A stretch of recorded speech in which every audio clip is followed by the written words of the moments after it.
You die once, and suddenly you're not invisible.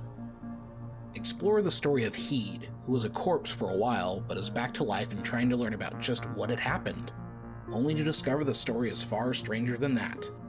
Inspired by manga, Alter X Artifact is a new LGBTQ+ webcomic for mature readers revolving around magic and political espionage. This comic features fantastic elements, gripping storytelling, and impressive visuals that pull you into the strange but fascinating world of the comic. Alter X Artifact explores themes of magic, dreams, and relationships, all while deftly weaving a compelling mystery with eye-catching visuals. You're still in time to enjoy the exciting prologue as well, but you gotta hurry over onto the website. So, if you're looking for your next weekly webcomic read, you need to go to alterxartifact.com. That is alterxartifact.com. Now back to the show.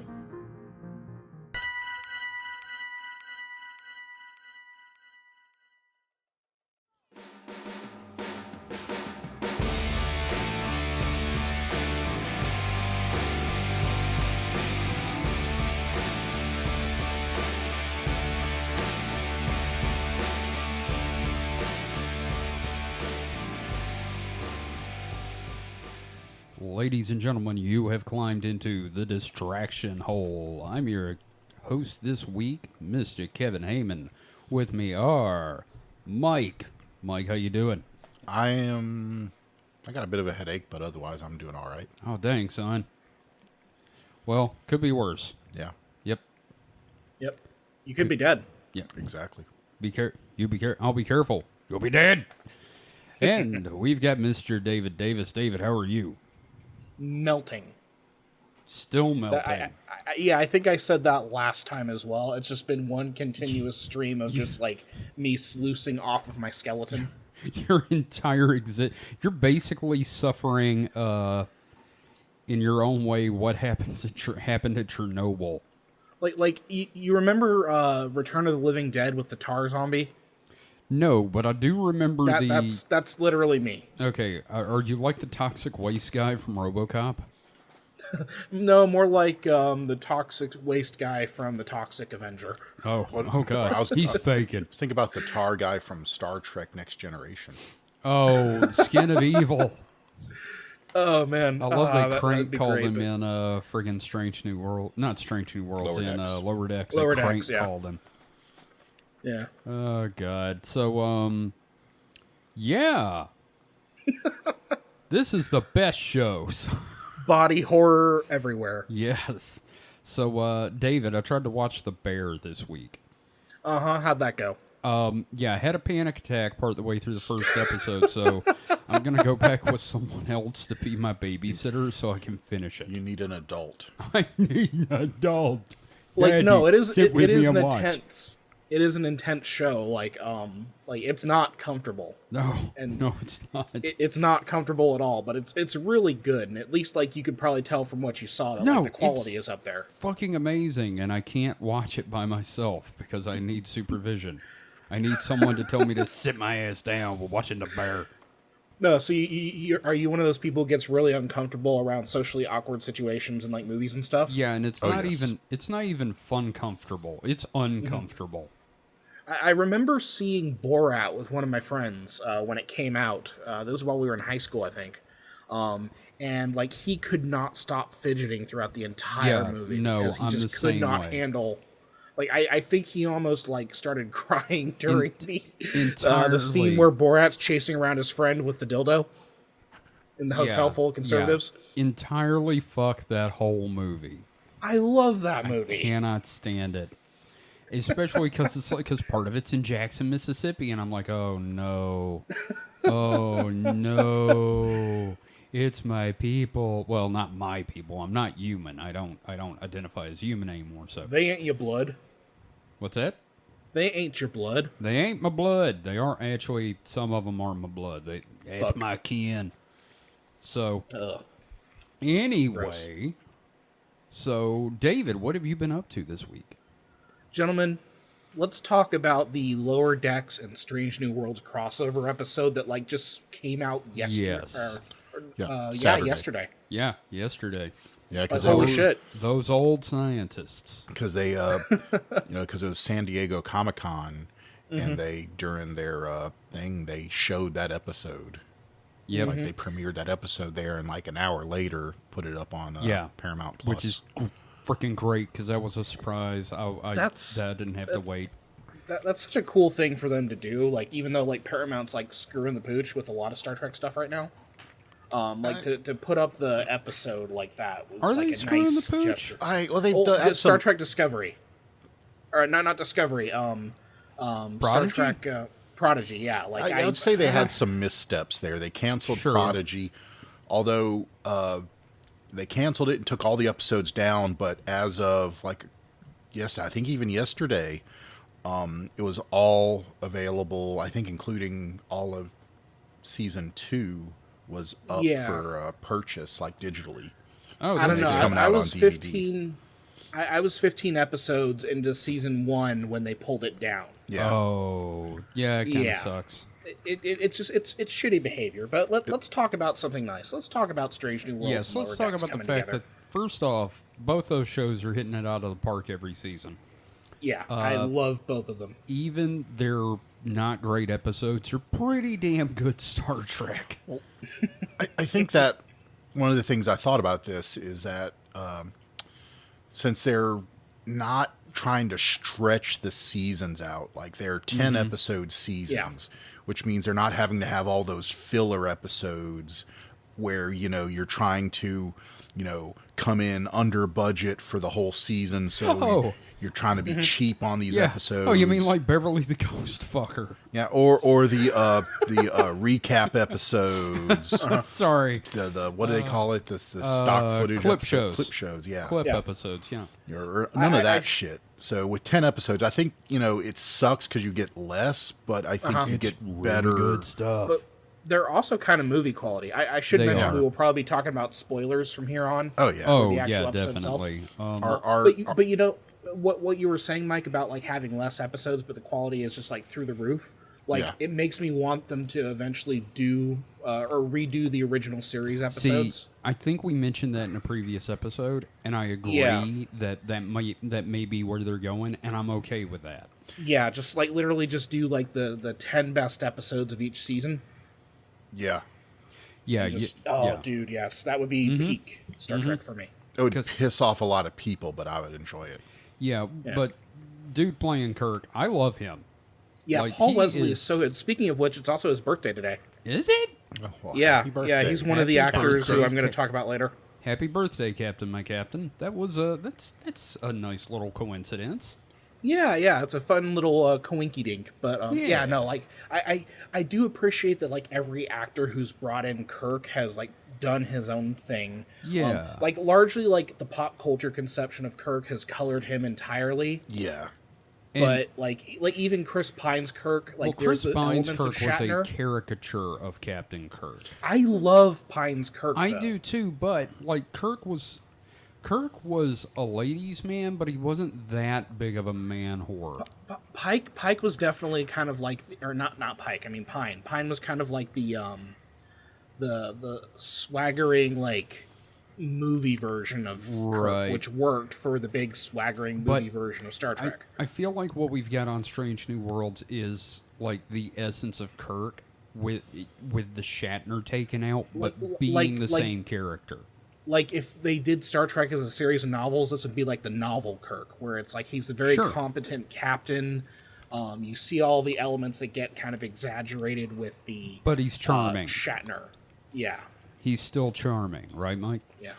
Yeah. No, it's like, it's the Kirk they tell us we were having, not the Kirk they really necessarily showed us. Yes. He's acting like all the descriptions of James Kirk from the show that didn't match up with how Shatner played him. I like how we're talking about the crossover episode and he doesn't even show up in it. We have not even gotten to it. Well, this is just, I guess, we can include We're talking just, about the fact Strange that New Worlds in general. Yeah. We've missed like 2 weeks or 2 or 3 weeks I because don't think we've like, actually talked about Strange New Worlds, period. So. Yeah. Well, you know what? I think the reason Strange New Worlds has done so well so far is because they're not afraid to do weird shit. Oh yeah, no, they're doing classic Trek style stuff, like gas monsters. They don't take it too seriously. Like, Thank you. Like Star Trek, even look, Like you Rick look at Berman. Next Generation, even had fun with it. Mm-hmm. But after Like when Next Beverly Gen, Crusher fucks the ghost. once yeah, exactly. Once they hit, Deep Space Nine, Star Trek like kind of got too serious. It's like I said, you can it's blame the Rick Dominion Berman. Wars on that, I think. Yeah. I blame Like, Rick Berman. Well, well, okay, obviously Rick Berman's definitely a factor of that, but also, like, the Dominion Wars is one of those things where, like, we keep seeing the repercussions of it in the canon, and I feel like they need to do, like, a really serious, like, dark Dominion Wars movie, but that's for another time. Yeah. So, can we talk about how delightful it was to see Boimler and Mariner in live action? Like, what killed me is when Boimler did the Boimler walk. Where he walks away from Una and does that little hip walk. Well, I told Kid it is the most effeminate power walk you can imagine. Like, it's like power walking, but it's like if a whole walk had a lisp. It's just fucking delightful to see. Like He nailed it. Like, I have to, like, give kudos to... obviously, Mariner is great. Tawny Newsome is Mariner, a favorite character of mine. But, like, Jack Quaid is Boimler, and how well he is, like, personifying that character even in live action. Yeah, and the fact that Pike described dealing with Boimler as trying to keep a toddler from knocking everything off the table. Pike said the same thing. Yeah, that's what I mean. Pike said that. Oh, yeah, I was yeah, just yeah. like, oh my god, that's perfect. Yeah. And So, like, the fact that they started off... Like, it was a nice blend of animation and live action. I wasn't sure they were gonna... I wasn't sure how they were gonna break it up, but I liked that the open began with the animation. and then They did and then, of course, the opening credits being a fusion of the Strange New Worlds and Lower Decks, complete with the monster on the nacelle. It had the nacelle sucker in it. Yes. Yeah, it's the animated Strange New Worlds opening. Yeah, it was it was done in the style of Lower Decks, but it was the Strange New World intro, but with a nacelle sucker. Yes. And then, of course, like, at the end of the episode where we get to... Because that was the thing. Everybody was like, are we going to get to see the Enterprise crew in the style of Lower Decks? And they actually did it. And They had an in-canon reason for it. Yeah. So I guess the implication there is that Lower Decks, everybody's just fucking drunk all the time. I mean, probably. Yeah, they're all just drinking Orion, whatever it was. They did comment on, how slow everyone talked in the past. Oh, yeah, no, that was also great. It's like, God, this era is so weird. I know, everyone talks so slow and quietly. I think my... Okay, so number one, the episode entirely is just a love letter to Star Trek. It is. The That's thing that Lower killed Decks me, in general, but yes. It is. Yeah. But the thing that killed me is the idea that it was Jonathan Frakes directing an episode where Jack Quaid goes to the saddle in Pike's quarters, and then Boimler goes, Riker, does the leg up. Yes. The leg up and over. Oh, and you know what? Kudos on them also for referencing Trelane. Yeah, because that's always been the thing in the canon, like, was Trelane a Q? And in the books, yes. But Yeah, in the show, we don't know. Mike, you know who Trelane is, right? No. Okay, in the original series, there was a character that dressed up like very Napoleonic. And he was very foppish, and he was very Q-like, and he turned out to be like a child god. And at the end of the episode, his parents showed up and were like, "You come home right now." Yeah. I mean, I know there was like several beings that were, kind of like that in those old scientists. Yes. Yeah, and I do like the TOS era being those old scientists. Yes. They've done the show, they've done the gag on Lower Decks before, but like just keeping Throw that it in there. consistent. Yes. And Also- then also, oh my god, I Sorry. can't believe how hard I laughed when I saw the koala in the opening credits. Because Yeah, that's one of my favorite moments in Lower Decks. Yeah, I did not. I have to admit, I did not remember that. Kevin had Why to is he explain it. smiling? What does he know? Why is the universe balanced on a koala? Why is he smiling? What does he know? Fop. Yeah. That was real fucked up and great. Also, any chance you get for Pike to be just kind of like the funny straight man? Oh, everything. God. Yeah. Because they've Anson been doing that a Mount. lot this season, but like in this one, just him just being like done with everything. Part of my favorite thing about Pike's reactions is when he does something, there's no dialogue. It's just a silent physical comedy thing, like in the episode where Spock became human, where he turns to leave the transporter room and the door shuts on him, and he's just like, and then when Spock reveals he's human at the end and Pike is walking in with the hors d'oeuvres and he just turns right the fuck back around and walks out. I also like that we get so many scenes of Pike just like cooking shit. Like I like Yeah. that that's his thing as captain. I want to talk about something else with Pike's character in a minute, but the thing that gets me is Anson Mount is really good at silent comedy. There is literally one good scene in the Inhumans show, and it's when the cops show up because he walked out of the store wearing clothes without paying for them, and they're like, "Put your hands on your head," and he just is like, "Okay," he can't talk. He has to carry the entire scene silently with the expressions on his face and reactions, and it is beautiful. It made me go, I'm glad this guy's going to be playing Pike, but holy shit, this is the one good scene in a dog. It's like I found a quarter in a turd. Did you ever see him in Hell on Wheels? I didn't. I'm not. Is that the show up at the railroad? Yes, I no, need it's to check excellent. that out. It's an excellent show. But yeah, like he's good. So like when for me, my frame of reference, because I did see the Inhumans or whatever. But I'm like, sorry.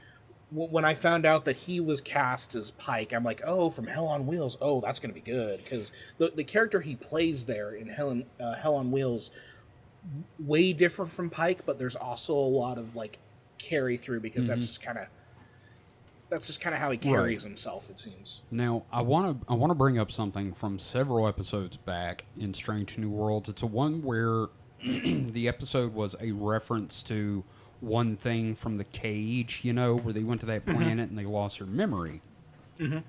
When he lost his memory, Anson Mount played Pike like Jeffrey Hunter did in the cage. Like, the last several years of character development for Pike melted away with his memories, and he became baser Pike. And I was really impressed with that. Just it's so good. Like I'm just so happy with how Strange New Worlds is going, and I'm just and just this crossover is one of the most joyful things. It Because is. Holly and I, when we found out they were doing the crossover, that's been like our most anticipated thing about Star Trek for a while now. Yeah. Is we Now- wanted to see that, and they fucking delivered it, man. Yeah. Mike, what was your favorite part? Of the The crossover. I think it was when, they were removing the bits of the NX Oh, yes. and the Enterprise Bridge Crew. the Enterprise bridge crew were geeking out the same way Boimler and Mariner have been geeking out pretty much the whole episode. Yes, that was great. And Showing Spock that- was like, yes, it is very tiresome. Showing that, it's all a matter of, perspective. They're geeking out about their heroes. Also, again, major shout out to referencing Enterprise. Yes. Yeah, Not on a with great- the grapplers. Yes. Not the a great Grapplers. show, It but was an all right show. I'm just really always glad when something is still canon. It You know what? It was better than Voyager. They should Okay, that's totally fair. do a remake of Enterprise. I think they could get away with it. Like do it like the style they're doing with Strange New Worlds, 10 episodes. Maybe do it like a 3-season thing like Picard. Maybe. Here's my thing. My big problem with Enterprise was the temporal Cold War. Yeah, no, they should have just stuck with It's like, hey, let's do a prequel, but fuck it up. Well, and this could be an opportunity to kind of like correct that, because I mean they are doing like corrections to the timeline with, like, for example, tomorrow and tomorrow and tomorrow. Yeah, okay, You know, that's how they fair. keep pushing the arrival of Khan further deeper into the timeline. Yeah, which kick it further I'm down of the road. I'm of two minds of that, because at this point this is a fictional show. I don't care if the World War III happened in 1992 in the Star Trek timeline. Like, it doesn't matter to me. It's fiction. But on the other hand, I do kind of like that they're trying to make it plausible. But at some point, you kind of have to. Yeah. No, I get it. When we get to 2100, it's like, So- well, then how is it going to work? So, I just had a thought. Uh-oh. So Yeah, I smell it from here. if they do eventually do, remakes of TOS, that would kick the 60s TOS into an alternate timeline and make this the real timeline that goes to Next Generation. Yeah, I don't know that I think you broke me. Yes, I did. Because right now, TOS still is between Strange New Worlds and Next Generation. Yes. But if they now remade parts of TOS, that would mean TOS, the Shatner TOS would become an alternate dimension, an alternate timeline. I And guess the so. new No, TOS would supplant it. I see. I see what you're saying. I don't necessarily know if that would apply, because like nothing that this show has done has really contradicted Con. the original. Okay, yes, Khan. No, because you're dealing with the temporal stuff. Like, Yeah, and that has created a new timeline that is now marching forward. Again, I don't know, because I'm thinking when it comes to Star Trek I know and that's- timelines, my thing is Prime Universe and Kelvin Universe, and we're still in the Prime Universe. As lo- This is like Prime plus universe. it's a good TV show, and I'm not going to like get my brain hurt by it. And that's the thing. Is like, number one, who the fuck cares? To a degree, right? Yeah, no, as long as the stuff's good. I feel like every show should have a theme song like MST3K and have the lyric like at the end of the Enterprise of Strange New Worlds. It should saying, "And repeat to yourself, it's just a show. I should really just relax." But I'm just goofing anyway. I understand. But no, I get it. It just hurts my brain real damn bad. It breaks me. Yes. Ma- Well, many that's the much. problem when you have near future, references in Right.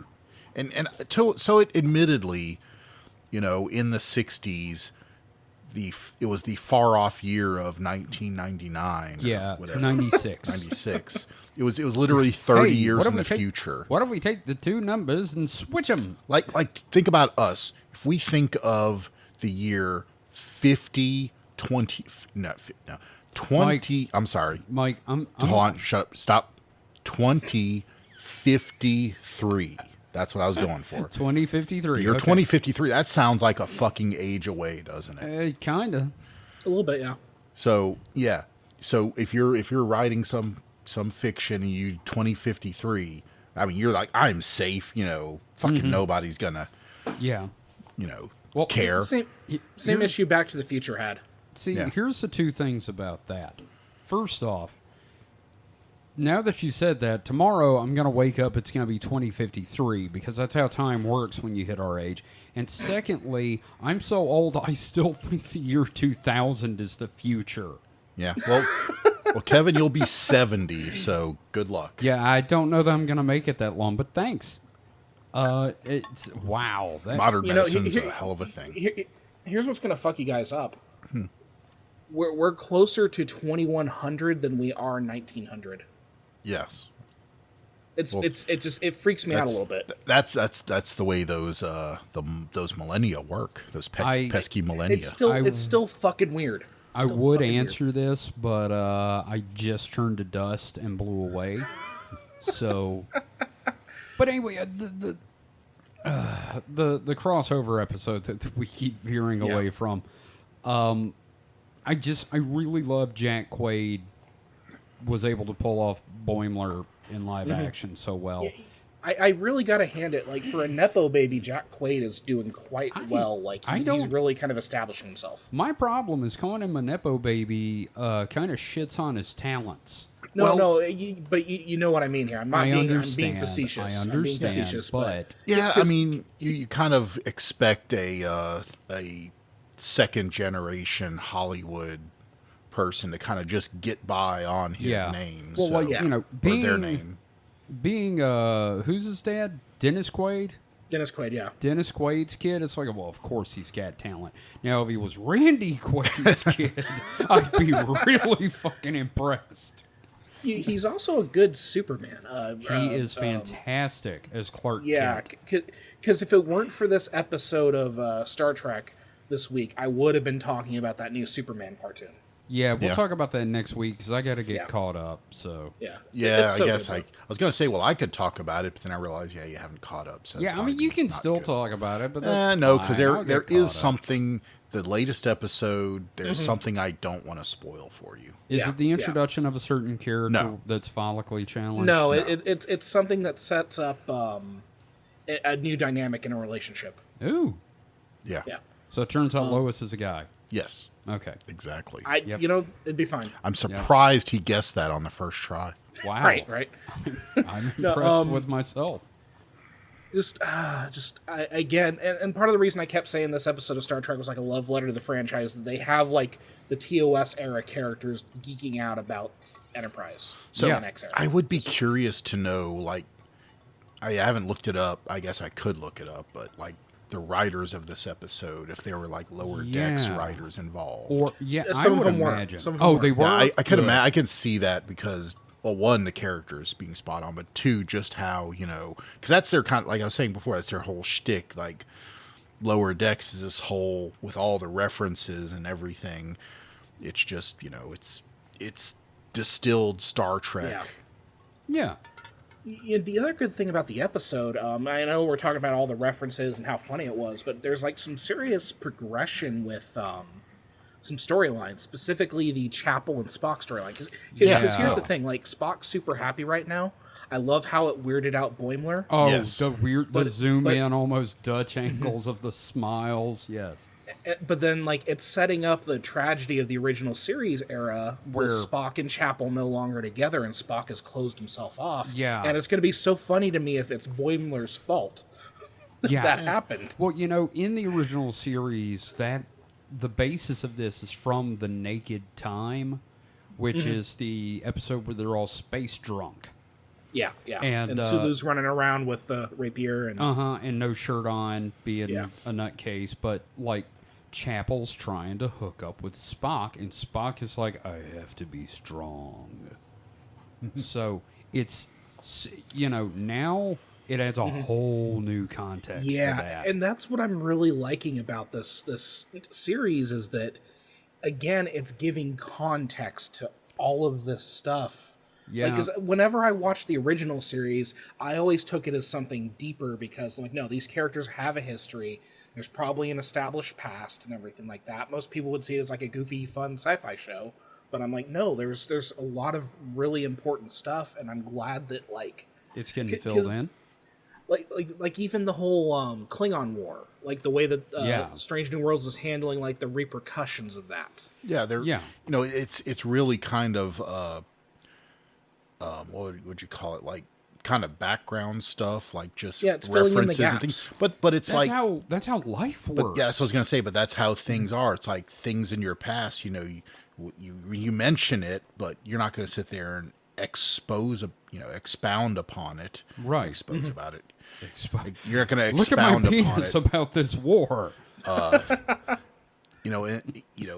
great length. So, it's just like, it's like, oh gosh, what's her name? The pilot.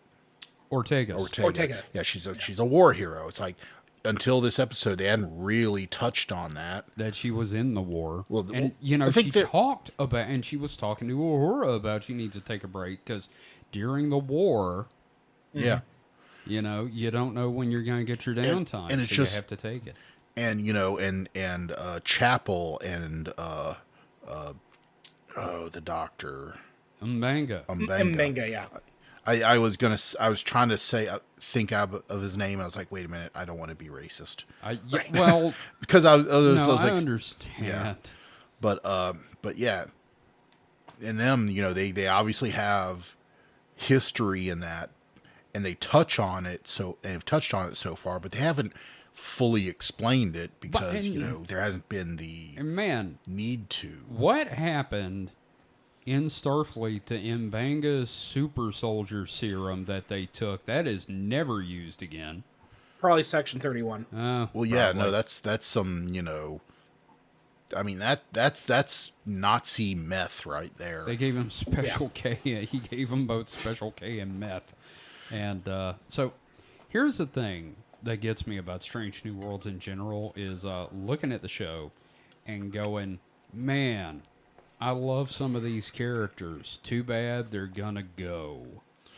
Because that's love the question. M'Benga and Ortegas, and they're not in the original series. God damn it! Well, they could be transferred. Yeah, I was gonna say they're just gonna be transferred to other ships. Yeah, I'm not saying they're gonna die. We do know that Sam Kirk gets killed by pancakes, though. He does get killed by flying pancakes, and which that is real sad. Again, this idea of filling in the gaps in the original series, we see Sam Kirk as a corpse. It's just Shatner with a mustache, but now yes. I'm gonna really feel it if I watch that episode again because I like Sam. I know. That's the thing, man. You know what happens to Sam, and it's like, the whole time I'm sitting here going, oh, God, I don't want to like this guy because I know what happens. Well, one thing I do want to bring up, and it was the episode prior to this crossover, the way that the episode ended with Spock, Kirk, and Uhura just kind of sitting in the bar, and it's that slow pan that out. Was such a...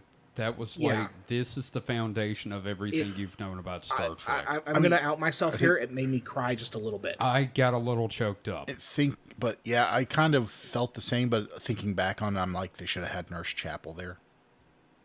Yeah. Sure. Yeah, that's... Because then I realized they left her out, and she's, she's one as well. Yeah, sure, she's not a bridge crew person, but she's still one of the few that carry over into... You know one thing I like about this show? It manages to have two Michelle Barrett characters at the same time. Mm-hmm. Number One and Nurse Chapel, both played by Michelle Barrett. Yeah. So that's kind of fun. Oh, and also Number One is becoming one of my favorite characters. Yeah. Just because, again, in the pilot of the original series, you get a little bit of her history, but here, everything they're doing with her, I'm just no, she's an inspirational figure. And the bit with Boimler having that poster of her. God, that was so sweet at the end when you find out why he's got the poster and it's not for pervy shit. Yeah. Yeah. I mean, it's Boimler, so I It's assumed not it pervy. wasn't. Yeah, no, I knew it wasn't. But then gonna be Jerry pervy. O'Connell is Ransom at the end, talking about how she's the hot she hottest is. Starfleet officer. I love that joke. God. So, because O'Connell and Rebecca Romaine are married, right? Are they? Yeah, I think so. When the hell did that happen? I mean, Holy I know she divorced John Stamos. Let me Google this while you guys are talking. I'm doing it now. Y'all talk. We all are. Yeah, so I think Jerry O'Connell is married to Rebecca Romaine. Yes. Jerry O'Connell's wife. So that was a fun little gag there that I really happy. And they're both number ones. Holy shit. I am so happy for both of them, actually, because I love both of them. They're the number one power couple. My God, this is perfect. Because there was a movie that they did together, Rebecca had the larger billing because she was the primary character, but Jerry was in it, and they played a married couple, and it was a horror movie, and it was a lot of fun. I think it was called Satanic Panic. Motherfucker, you've got me tearing up. I'm so happy about this. Yeah, no, it's a beautiful little thing, but it's just a quick little throwaway gag. But if you know the context, it's I did not know so the context, and I've been okay. I didn't see Stand By Me, but I have been a fan of Jerry O'Connell since that shitty TV show he did as a kid called My Secret Identity. Yeah, no, I remember that show. And then when Sliders, Joe's Apartment, all that shit, big fan of Jerry O'Connell. So he's one of those guys who doesn't take himself super seriously, so he's able to like go into anything. Because I again, he like shows up in a lot of horror projects because I guess he's up for that. Well, it's work.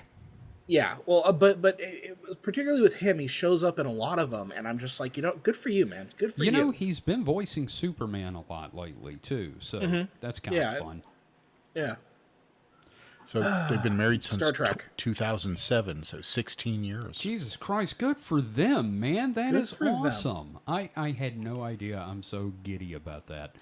But yeah, no, the whole episode was great. I don't know what else to say about it. Yeah, everybody should watch Strange New Worlds, even if you're not a Star Trek fan, and then watch this episode, this crossover episode, and if you like Mariner and Boimler, watch Lower Decks. You should just watch good. Lower Decks anyway. It's just fucking hilarious. Yeah, no, it is. Yeah. So that's Star Trek. Yep. Which we've mentioned a few times throughout the duration of these episodes we've recorded, but like eventually we will have to do just like a Star Trek like episode just with nothing but Star Trek. Also, before we close this out, our roommate has a big crush on Nurse Chapel, so just want to get that out there and embarrass him. Who doesn't? Okay, Who doesn't? yeah. She is super cute. The whole bridge crew is really fucking attractive. I don't care if you're like bi or not, it just every single one of them is so good looking. I have a problem with Ortega's haircut, but other than that, she is gorgeous. Yeah. Also, can we just back to the crossover, the fact that Mariner was shocked by how hot young Spock was. Hot Spock. She kept calling him Hot Spock. That's what Holly and I referred to Spock as on the show. Then again, Leonard Nimoy was... this is going to sound weird to me, but I would have considered Leonard Nimoy a sex symbol. He was there's attractive a reason at the time. people. Oh yeah, There is a time, reason he was people attractive. fucking love Spock. Yeah. I can see that. Yeah, there's a joke we had about Spock and Kirk. One of our friends did that, which was just Captain, I want to ear your butt, and we always just sort of I always think about that, like when him and Pike Kirk met. Or Kirk, yeah. Mm-hmm. I was just when they God, first met. He can finally say it. But that's the bad. bromance of the millennium. Oh, you know what? And yeah, that's the whole reason we have shipping now. Like in a lot of ways. Like, Oh Star yeah, Trek, because Kirk fans. Spock / Fic. And the origin, one of the origins of the Mary Sue is from old school Star Trek fan fiction. God, Trek is just the origin of everything, isn't it? It's either that or Lord of the Rings, dude. Yeah, Trek and Lord of the Rings for fantasy, Trek for sci-fi. Damn straight. There you go. Do you want to go next, Mike, or do you want me to go next? It doesn't matter to me. You're the host. You do the call. Okay, well, I'll go ahead and go next. Okay. Speaking of fantasy and Lord of the Rings, let's talk about the Wheel of Time. Something that pays tons of homage to the Lord of the Rings. Like, David, what do you know about the Wheel of Time series? I don't know a whole lot. It's one of those where I want to get into it. I'm just worried about the time sink. But no, it's understandable. It is a. Oh, it look, is. I read these books for years. At least years you didn't of my have life. to. At least you didn't have to wait for the next book to come out. Like we did. My teenage years were just a string of waiting for new books. Yeah, my 20s too. These books are so old. Mike used to go to pick them up at like B. Dalton and Walden Books. The first time I ever drove a car by myself, I didn't even have a proper driver's license. He illegally drove. But my parents let me. Yes. I wanted to go get the new book. I think it was Shadow Rising. Was it Shadow Rising? It might have been one after that. Fires of Heaven? Yeah, I think it was Fires of Heaven. It was 97. Whatever book came out in 97. Yeah, I think it was Fires of Heaven. They let me take it was kind of my car, but I didn't have a full driver's license, but they told me to take the bag phone we had, the cell phone, in case there was any problems. And like the drive from our house to the mall where the bookstore was all back roads, so it was pretty safe. Yeah. But I drove there all by myself. All by yourself. You know, waltzed in there like I was Big Dick McCoy to, you know, buy Your my finest nerd fantasy book. tome.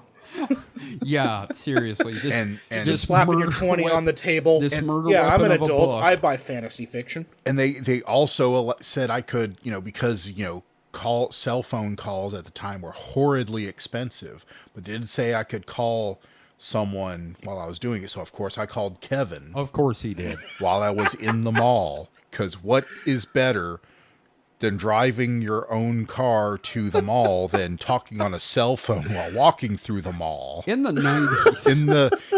in 97 to go buy your fucking nerd book from B. Dalton bookstores. Yeah. Okay, so that being said, you understand that the Wheel of Time is like a massive part of who me and Mike are. Yes. Yeah, I catch references. I don't quite get them all the time, but I'm like, okay, that's probably Wheel of Time. I have been nerds. banned from making those jokes on Supernatural Selection because of Mike. Mike's like, nobody's going to get it. Stop. So, The Wheel of Time is a series by Robert Jordan, which is the pen name of James Riley. Rigney. Yeah, Rigney, not Riley, James Rigney. Rigney. I knew the last name, couldn't remember the first name. Yeah. And the book series started in, 90, 91? I think it was 90. 90, I think it was 90 or 91, one of those. It was one of those. And it started with the book The Eye of the World, which one of my favorite comments about The Eye of the World that I've ever read online was, I loved Eye of the World. I especially loved it when it was Fellowship of the Ring. Yeah, it definitely starts off as, you know, not hobbits with a hot Gandalf. Yes, that's a very good description. It's seriously, it's like what if Lord of the Rings but American, and it's actually really fucking good. Well, like a lot of good stuff starts as like fan fiction because again, it's like you love something, the author isn't putting it out there anymore, so you make your own. It's a very Eastern religion influenced series, and that reincarnation is just a fact. Time is a circle that continually recycles. Okay, so the Wheel of Time is literally the thing that drives the plot. Like, literally. The universe is, the fabric of reality is spun out by the Wheel of Time, which is powered by the One Power, which is made up of two halves. Sidene, which can be used by men, and Sidar, which can be used by women. The two powers work against and with each other, and that force is what turns the Wheel of Time. It spins out the pattern of the age, or the age lace, and the threads are the lives of humans and everything else. And when the pattern starts to veer off course due to either outside influence from the Dark One, which is the analog of Satan, or free will, a special thread is woven into the pattern called a Taviran, which is a word in the Old Tongue. And a Taviran is basically something that causes the threads of the lives around it to swirl, and it guides things back to the pattern. That sounds really dry when you say it like that to someone that Yeah, doesn't I was going to read the say, book. I think at least a Basically, couple of listeners are it's- probably going to be like, oh, God. Okay, No, that's all deep shit. that- Basically, it is an in-universe explanation for why the main characters. Yeah, it's just time is cyclical, and then occasionally you have some figure who arises to, like, fix that reincarnation cycle. Yes, basically. And this is about, in an age some call the Third Age, the dragon has So been reborn. what I'm getting here is Kevin likes the book for how all deep and shit it is. Oh, yes. I love the books because the characters Oh, are I love awesome. the characters too, but like I'm fascinated by the world building. But I would, if I was going to describe the Wheel of Time, I would start off with the characters, because the characters are, flawed yet, relatable. They are people you want to root for, but when they fall on their face, you're like, you son of a bitch, you should have known better. Yeah, and there's also And all their problems could be, like real life, all their problems could be fixed by fucking talking to each other. Now, I imagine also because we're dealing with like cycles and reincarnations and loops and stuff, it's also kind of fun to see how your character changes every cycle. Well, you never see that because it's all one reincarnation. It's all one carnation. It's all during one cycle, but you know that these people have lived before and will live again. Yeah, you get glimmers and hints and bits of the past. It's also it's more of just treated as extra stuff. It's not like an extra life. Yeah, it's they carry their experience with them. It's not I mean, it is, some of it gives you real depth to the story, but it's not there's going to be some not story spoilers, but I'm going to say there's going to be some world building spoilers in this discussion, because one of the things that completely blew my mind was when you realize it's Earth. I mean, yeah, and like they talk about like it takes place in the Third Age. Like all the stuff that happens in the book series is in the Third Age. The age before that is the Age of Legends. And I'm not going to go into a lot of detail on that, but that's like when the world was destroyed and everyone's living in the aftermath of that. Oh, so it's a nuclear apocalypse, World War III thing. Yeah, sort it's of. Magical nuclear apocalypse, yes. Basically, they accidentally let the devil out and they fucked up the universe. Oh, with God, that the for a wizard's while. got a nuke. Yes, pretty much. Yes. And then the first age is us. Okay. Because they find there's in a museum, there is a relic from the first age, and they talk about it being a symbol that just exudes vanity and hubris, and it's the hood ornament off of a Mercedes. Okay, that's pretty funny. Yeah, it's described as a circle with 3 spokes in it. Yeah, it's just a Mercedes logo, and I thought that was the funniest fucking thing in the world. So, like, if I wanted to start, like, reading this, because I'm going to get myself a nice e-reader. I'm thinking of getting, like, a Kindle Paperwhite or something like that. I just got one off of Prime Day, so I would recommend. Yeah, I've got one. Do they have, like, like collections where it's, like, 4 or 5 books in one volume? Like, that you can get, You can buy a bundle, an e-bundle, I believe, of, like, 3 at a time, and there are, like, 14 or 15 books in the series. Yeah, and there's no, like, there's only one Outrigger book. Outrigger book, which is a prequel called New Spring, but you really shouldn't read that till after you read the 5th book. Because there's a lot of character spoilers in it. Not plot spoilers since it's a prequel, but character. I do enjoy a good flowchart story. Yeah. Okay, good. But other than that, it's all linear. Yeah. So what book is it that I should start with? The Eye of the World. Eye of the World, okay. Mm-hmm. The first book is amazing, and I started the second book going, well, there's no way this can beat that. And then I finished it, and I'm like, you're fucking lucky, Robert Jordan.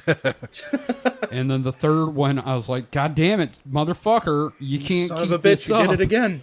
And then the fourth book, I was like, well, this has some of my favorite world-building moments of anything I've ever read. And then the 5th book, I stopped reading for 10 years. Well, I mean, I think the 5th book is kind of, there's burnout, but so I will say when you're not having to follow it book to book, that you have the advantage of powering through, because there is a slump in the middle. Around book 9 or 10. But the middle-aged spread, okay. Got it. But I haven't reread it anytime recently. I'm reading book 4 right now. But from people that have, like, I frequently read a forum thread that talks about it. A lot of people say the middle slump isn't as bad when you're not having to wait 2 years between books. It's not. It really isn't. It's not as bad if slow. you're just going through. It gets slow, but I think even then, except for one exception, I won't name it. Can I just say the word Fael? Yeah, the The Fael stuff in the later books, it does not take as long to get through as I remembered it taking. This sounds like this whole conversation makes me feel like this is how people feel whenever I talk about Godzilla. Yes. But, but once you get over that slump, you get this, race to the end. And it's amazing. And Brandon Sanderson finished the series. So yeah, Robert Jordan died at, so you said 14 books total? Yeah. The last book he wrote in totality was book 11. The last 3 books were completed by Brandon Sanderson, which these books helped me find Brandon Sanderson. I think he's good. He's getting much better. Like, he started off, like, he was good when he started, but he just keeps getting better now. But yeah, the last 3 books that he, to varying degrees, wrote, because of course, as an author, Robert Jordan he jumped around. He had copious notes. He had some chapters that were completely finished. I saw a video today, and this is just something I want to throw in there about this. His notes are 3 times as long as the series. Oh, yeah. No, I mean, I can imagine. It is insane. Just the, not only outlines and, references, but also the 2,378 named characters. Yeah. Jesus. But not all of them are main characters or anything, but they're named. Yeah. Yeah. And that, I think, is also kind of a crux, because it's a bragging point. Well, no, it's a crux because he has several characters whose names are way too similar. And I understand that happens in real life, like Braden and Jaden. I want to strangle you for using those names in particular. I couldn't think of any others offhand. Okay, that's fair.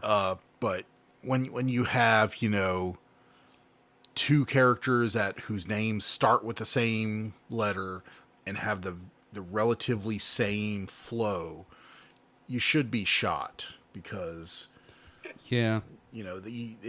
sometimes there's it's not even names. It's kind of like the dwarf party in The Hobbit. Yeah, feely, keely, oin, boing, gloin, stoin, but groin. But that doesn't happen that often. It really doesn't happen to the main characters. Yeah, no, there's no Rand and. It's only a couple times and only a couple side characters. Yeah, but I will say, annoying. If you want to read the series, you better really like descriptions of embroidery. That's fair. He loves describing embroidery. I had a joke. And bosoms. Well, it's also just like, George R.R. Martin. If you like descriptions of sexual assault and food, you're sad. There's no sexual well, there's some sexual assault, but it's bad. It's portrayed as bad. It's always bad. It's never when it happens, it's portrayed as bad. It's never like, it's awesome. But I will say, I do hope you like spankings. Yeah, Robert Jordan had a little bit of a kink that kind of hints throughout the book. Not throughout the books, but at certain points. It starts as early as book 4, because I forget about what Perrin does to Fael in the ways. Oh, yeah. So it's like the beef swelling of Dune. I'm not familiar with that. I've never read Beef swelling? How am I not beef remembering? Beef swelling represents an erection in the Dune universe. Right. Okay, my bad. Not that bad. Okay, and it's always a punishment. It's usually he never does a spanking as in a sexual way, but it's in there enough. It's like Tarantino and Feet. Okay. That it's not meant to be sexual, but it's there. So you have to wonder. It's still sexual. So he's not trying to make it sexual. He doesn't make it sexual in the book, but it's in there because he wanted it to be there. Now that I've ripped that apart, I do want to say that once again, this is my favorite book series. Mm-hmm. My absolute favorite book series. And the reason I'm bringing it up is because season 2 of the Amazon series is coming up, and they just released a trailer for it this week. And let me tell you, that certainly looks like the second season of that show we saw. Okay. Yeah, It's hard to say. Okay, so when you see an adaptation of something into a visual medium, like, say, Lord of the Rings or what have you, you're going to expect some changes. My problem is when someone makes changes and for some reason thinks, this person was a master writer, I bet I can do it better. Well, I don't know if it's necessarily that, but it's also like you have to write to the format. Okay, So yeah, but then again, yeah, I've not read the books, I've not seen the show, but could it be that like the writing changes were to fit a serialized television series? I mean, No, there were some were were those that weren't the changes that bothered me. but there were some that were more. I'm just gonna go ahead and spoil one thing about the show. There is no reason they had to have Perrin married when you're just gonna fridge his wife. Yeah, no, that was bullshit. That was fucking bullshit. They made up a character and fridged her in the first episode just to torment a character, and I'm not okay with that. Like he was adverse to violence in the books. He was a gentle child. But, to do that as a way to, explain that is kind of dumb. It's a dick move toward a character. And just to your audience, it's like saying you can't understand why someone wouldn't want to be a bloodthirsty maniac. Yeah. When, you could easily show that, hey, he's just a decent guy and he doesn't want to, butcher people. He's a blacksmith. He doesn't want to be a fucking a butcher. Yeah. There's some, and the thing is, I'm rewatching the show to get to the point where I can watch a second season and maybe I'll feel better about it. And the first episode, other than that, I'm sitting here going, it's not that bad. And then I start watching the second episode and I'm like, it's already going off the rails. This is whew boy. And the other thing is, like, I can understand disappointment and stuff like that. Again, I don't have this connection. I don't have this investment. Yeah. But I did have that with Rings of Power. And my thing was, even though it was different, it didn't take away, like, the Silmarillion from me. You know what I mean? Yeah, no, here's the thing. I was a big fan of Lord of the Rings. And you know what? I love the movies. Mm-hmm. I never complain. I don't complain about a lot of the changes in the movie because also those books are written real. They gave Arwen something weird. To do. Thank you. There is also that Arwen who shows up in one book and then shows up at the end of the series. Mm-hmm. And all she does is look longingly at Aragorn. That is who wouldn't? Okay, who wouldn't fair. If Viggo Mortensen showed up dressed as Aragorn right now, I'd be like, "Take me, my liege, my king." And I would get down on one knee, and he would say, "My friend, you bow to no one." Except this dick. And then I'd start crying, because I always cry when that happens in the movie. Like one of the 7 endings of the movie that gets you all teary-eyed? No, every fucking ending of that movie gets me teary-eyed. Every goddamn one of them. I love those movies to death. I love those books to death, except I've got for like Tom a 2-week Bombadil. break. I got like a 2-week break coming up. I'm probably going to end up watching all of the Middle Earth. I'm going to watch both trilogies. Okay. And I'm going to do it in the chronological order because I want to absolutely be destroyed when Bilbo gets onto the boat at the end. Oh, yeah, man. I want to make it hurt. I want to make it hurt so bad. Yeah. But, again, TV show aside, season 2 looks like it might be a little better, but it also looks like they're fucking up some stuff that didn't need to be fucked up. It's like, oh, we want to visually represent that these women are slaves. It's like, okay, they had fucking collars and leashes. I'm pretty sure that was bad enough.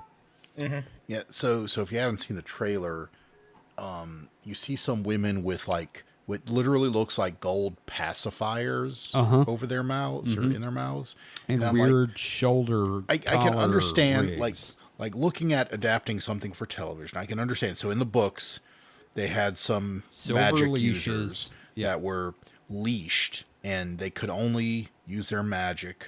Trying to use terms that someone would understand here. They can only use their magic when the person, with controlling them with the leash would allow them to.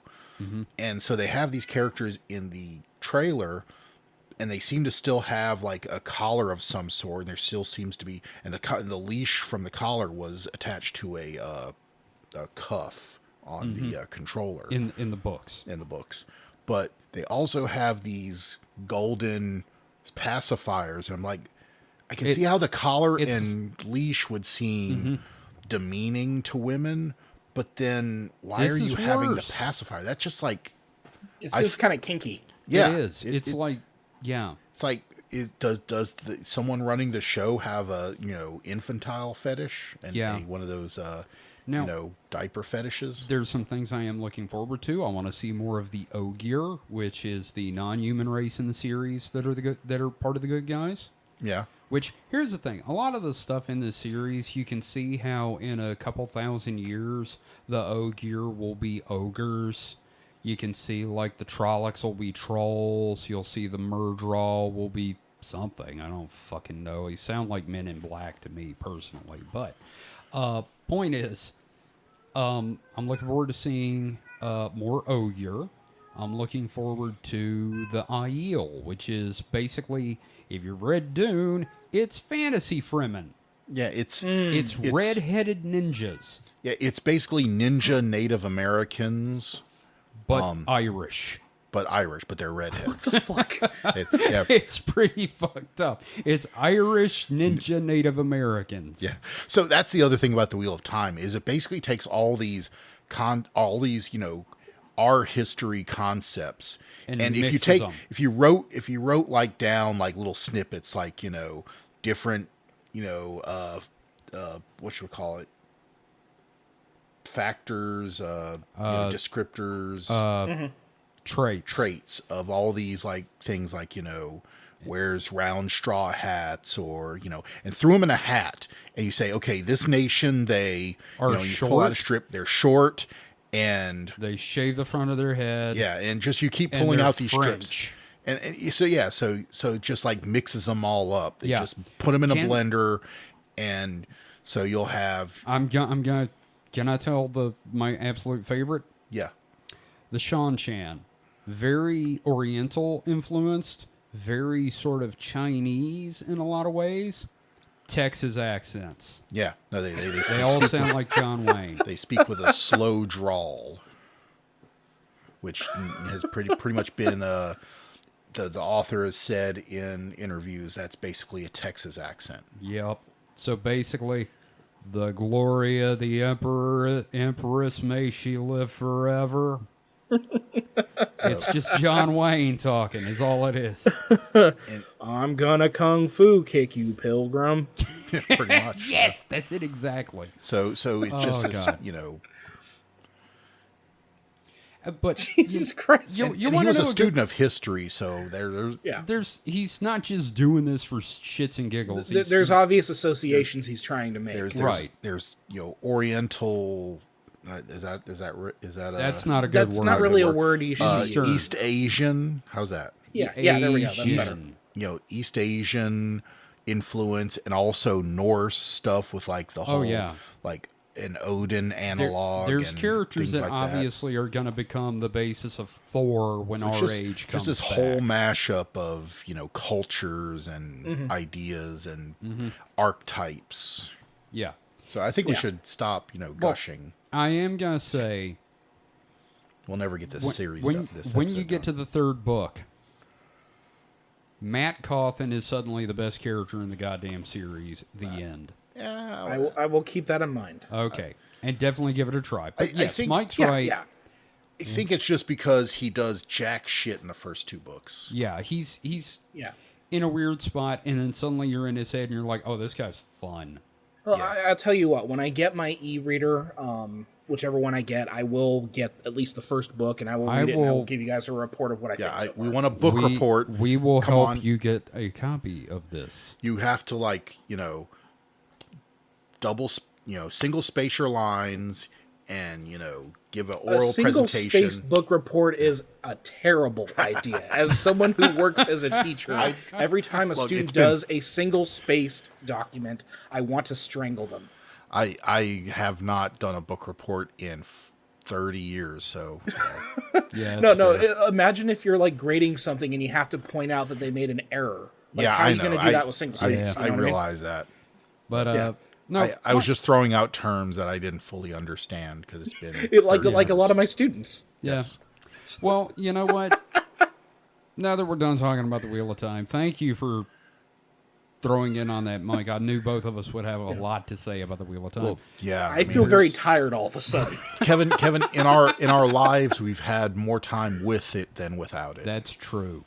So we're going to take a quick break, and we will be Speaking right of back. time.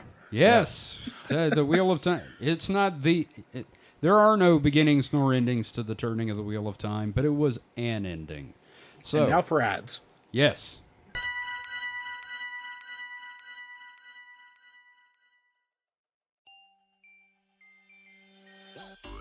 Hey, David, you know what makes our show great? What's that, Kevin? No ads. You know what would make it better? What's that, Kevin? Ads. What if, and I'm just spitballing here, we do ads for independent creators at reasonable rates? How reasonable? Overly. How about $2 per episode pre-roll? That is almost too reasonable. Might as well go for it. Let's send everyone to the contact page for Supernatural Selection. SupernaturalSelectionPod.com/contact? Exactly. Just have them scroll down to the Advertise with Us section for more information. That sounds great. Now let's record the ad. Kevin, Yes, David? we just did.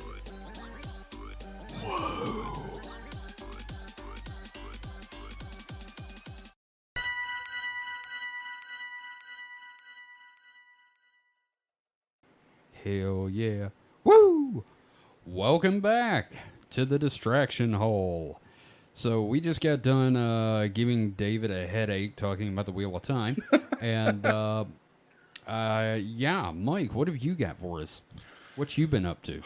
So it's mostly the same old, same old. So I haven't really, other than my input on Strange New Worlds, mostly been watching and doing the same things. I'm still watching off and on Ranma 1/2. I'm up to episode 65, and I've hit the principal arc, the arc with the principal. The guy in the Hawaiian shirt? Yeah, he's in a Hawaiian shirt. He plays a ukulele, and apparently he's just there to be a pain in the ass for Ranma. Like up until recently, he has not been like a thing. They haven't like made school an issue. It's just kind of a place where stuff happens. Now all of a sudden, there's this asshole who wants to like get up in his grill, And then there's this asshole. Yeah. I mean, I admit, you have to have a heel for your protagonist, and this is just the current one, and he's kind of annoying Okay. because he speaks very poorly. I mean, I'm guessing this is what the Japanese figure an American speaks. Well, Japanese I like. mean, not inaccurate. Well, yeah, but but then when and then when it's subbed out, it reads really bad. Oh, I bet. Konnichiwa, buckaroo. Not exactly, but Konnichiwa, yes, bitches. that's stain. Yes, I mean you're in the spirit, but not the Not to the letter. not to the letter. Okay. So, yeah, I mean it continues to be fun and interesting. For goddamn old ass anime. I've not really watched any others. I've started watching the newest season 13 of Bob's Burgers, which is just kind of my can't think of anything else to watch, but don't want to read subtitles, so Right. watch Bob's Burgers. For me, it's so weird because that show is one of those, like, the first 7 seasons, I'd, like, watch it because, like, I had, like, cable. And then ever since, like, I lost cable, I just haven't watched it, but every time I watch it, it's good. I just haven't... Yeah, no, it's Yeah. the platonic ideal of what The Simpsons wants to The be. movie was good. I really enjoyed Yeah, the I movie. need to watch that. I have not watched the movie. And season 13 is post-movie, so the introduction, the opening sequence or whatever, is different. It has something that I'm assuming came from the movie. So it's like this guy's, how the show opens with the grand opening, Yeah. and then the all the stuff happens. Well, they added a water geyser that comes out of the street. Mm-hmm. And so I'm just assuming that came from the movie. Yeah, yeah. I figured, yeah. If you get a chance, watch the movie, though. It's really good. To. I should. It's like it's the distillation of what Bob's Burgers is, because again, it's the kids going on an adventure, it's the adults having those kind of funny ass conversations, and it's got a bunch of musical numbers in it. Yeah. Right. Yeah. Oh yeah, that reminds me of you also saw the trailer for next week's Strange New Worlds, which is a musical. I am not happy about Kevin this. is not a musical fan. I'm not only not a musical fan, if it's someone that I don't mentally associate with making music, I become real anxious. Like, I can't watch people do karaoke. I can't watch live performances a lot of times. It's a real weird thing that my therapist... When I explained it to my therapist, his only comment was, that's fucked up. Yeah, and I'm not, I don't sit and watch musicals much, but having watched that trailer, I'm like going, oh God, this looks like it'll be hilarious. Yeah, and like the two like leads in it, Chapel and Uhura, like they're both very talented singers in general. Are they? Yeah, they both have like a really cool musical background. So yeah, my question is Pike going to sing? He better. I hope for it's better dubbed. or worse. I hope he has the voice of a and fucking angel. Make me fall in love with him even more. I want it to be obviously dubbed. I want it to be like someone else entirely, like a black man's voice, and him just lip syncing. I want the opposite. I want the raw, even if it's terrible. like Les Mis, like Javert. Anson Mount. Did you guys ever see that Les Mis movie that they did with Russell Crowe as Javert? No. And he could not sing? That sounds incredibly bad, but incredible. I'm gonna look that up later. It's not bad. It's we didn't need another remake of Les Mis, but there you go. Well, we certainly didn't need it with Russell Crowe. Yeah, when he starts singing the prisoner number, you're just like, do we need this? Probably not, but you're getting it anyway. Welcome to hell. How's your Breath of the Kingdom, Tears of the Wild? Tears of the Wild. That's actually where I was going next. Shit. Been playing that still. Just got the Gerudo Sage, so that makes the 4 of those that are obvious. Yeah. Now you kind of spoiled me a little bit that there's something more, which now looking at when he got the last one, seeing that the middle finger still is missing something, I go, okay, he's still got other shit to get. Mm. So that doesn't quite surprise me. Yeah. But no, so I'm going to throw a speculation out there. I don't want anyone to comment. Kevin can't because he doesn't know shit about it. I can lie. But if you know anything, I don't want you to say anything. This is just my feeling about where it's going. Mm-hmm. So there's been a lot of buildup. There's been a few things there's been some missions or, random encounters where you lead. Lead is kind of a strong word, but you help groups fight monsters. And then there was this whole Gerudo thing where you're kind of marshaling the people where to defend. And going, okay, so if this ends in a really big full scale, Hyrule battle, I will be pleased as punch. Cause in the Breath of the Wild, it's just you and nobody fucking else really helps at all. They don't give a fuck.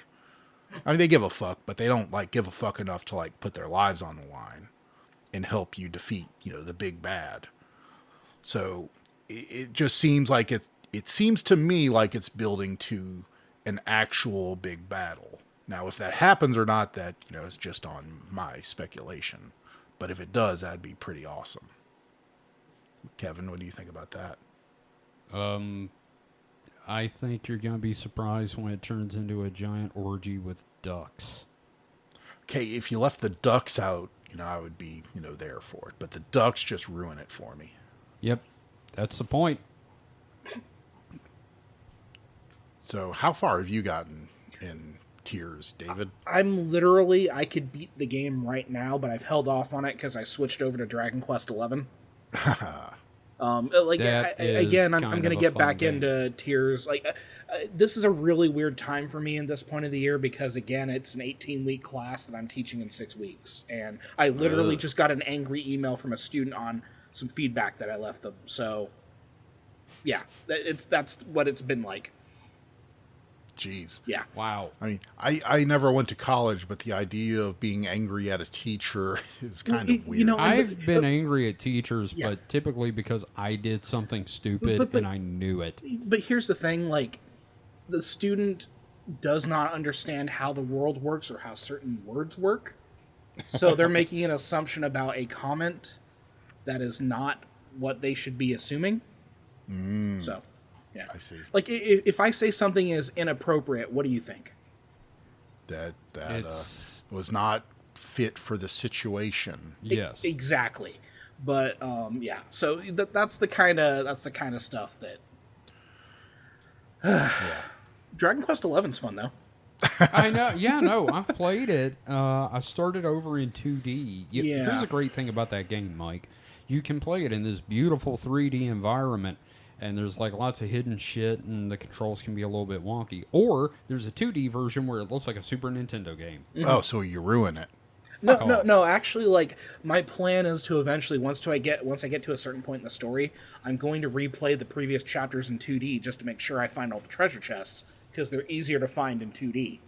Yes. But no, it's fun. I'm in the. Also, I'm in Act 2. A lot of the voice actors are very, very British. I'm playing it in the original Japanese with subtitles.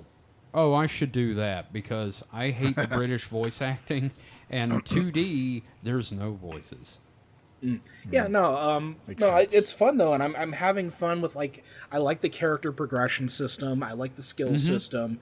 It's the fun. minute that I'm dual wielding boomerangs is just joyful.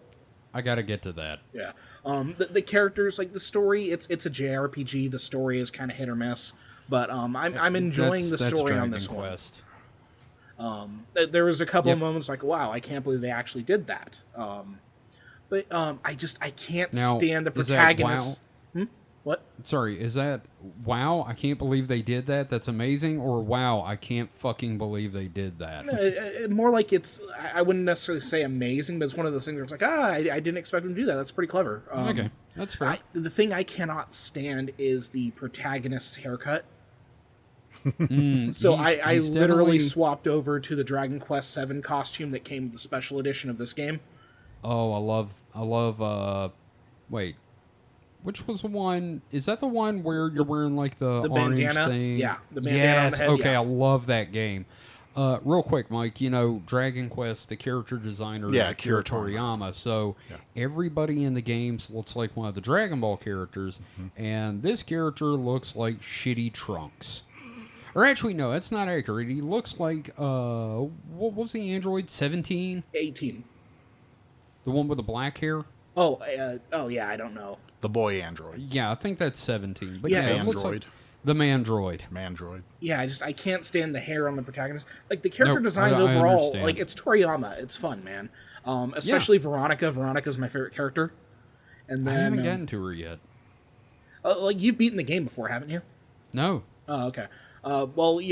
She's on the cover. I don't think that's a spoiler, so. Okay, sure. Veronica's great, and then I really... Then again, I'm down bad for martial arts women characters. So one of the party members, Jade, is just yes, I appreciate it. Yeah. I gotcha. Yeah. But no, it's a lot of fun. I was playing last night. We had a power outage, and I lost 20 minutes of progress. Oh, fuck. So it's fine. I think I probably have an autosave on the Slime Island or whatever. But then I decided, okay, fine, I'm going to switch to Final Fantasy IX. Because I picked that up for $5 on the Switch, right? Right. I got 20 minutes into it, and I'm like, I'm just going to check a walkthrough to make sure I haven't missed anything. And by that point, 20 minutes in, I had missed 2 items that I'm never going to be able to get again. God fucking damn it. And this is fucking why I play with walkthroughs all the time now. That's fair. Yeah, it's one of those things, it's annoying as hell to me. Like, I think at least one of the items I would have been able to get again. But, like, as far as, like, one of them, it's like, oh, yeah, this makes the fights much more interesting. It's a really good opening weapon. It's like, how the fuck am I supposed to know it's there? That's the thing I'm having trouble with Final Fantasy IX is, like, it takes you so long to explore an area because you have to find little spots where there might be a hidden treasure, and there's no clue that there's something there. Yeah. I would call that bad game design when you get locked out of something like that. I agree. I totally agree. Like, I have not found, like, there's a couple of things where I progressed further in Tears of the Kingdom than something, you know, but it just kind of like, it fell into place. It did not gatekeep me from, you know, getting that thing. That's also why I'm liking Dragon Quest XI so much, is that, it's because, like, they have a thing where you can track all the monsters you slay, right? And you're trying to complete it, and it's like, well, there's always going to be a place where whatever monster spawns. So even if you get into Act 3, you're always going to be able to go back and complete that list. Mm-hmm. So, I don't know. Like, it's... A lot of people complain about games becoming too easy, but, like, I think that's good because back in the day, you know, I don't have that patience to spend 40 minutes, you know, searching an area when I could just use a walkthrough to tell me, okay, go to this spot to get this thing that there's no indication it's there. I don't have enough time left in my life to worry about that kind of shit, so I kind of want to. It's me being a little OCD about this stuff. That's also why I haven't beaten Tears of the Kingdom yet, because I want to try to get all the Koroks first, which is really dumb of me. So here's what I think we should have. We need is, so when we were kids, that kind of complexity was like a good thing. I think it, you know, taught us valuable stuff. So what it has to do when you first start up a game, it has to ask you your age. And if you put, like, you know, anything over, say, 25, it, you know, cuts a lot of shit out and, you know, makes things a little less complicated. And so you can, like, you know, mainline that shit. Whereas if you answer anything under 25, you get the Nintendo hard, you know, super complex, have to backtrack every 5 minutes, you know, original Zelda experience, because that builds character, goddammit. Mm-hmm, mm-hmm. No, I'm signed. I'm going for that. Yeah, let's make that happen. Yep. Oh, man. Video games, man. Video games. Yep.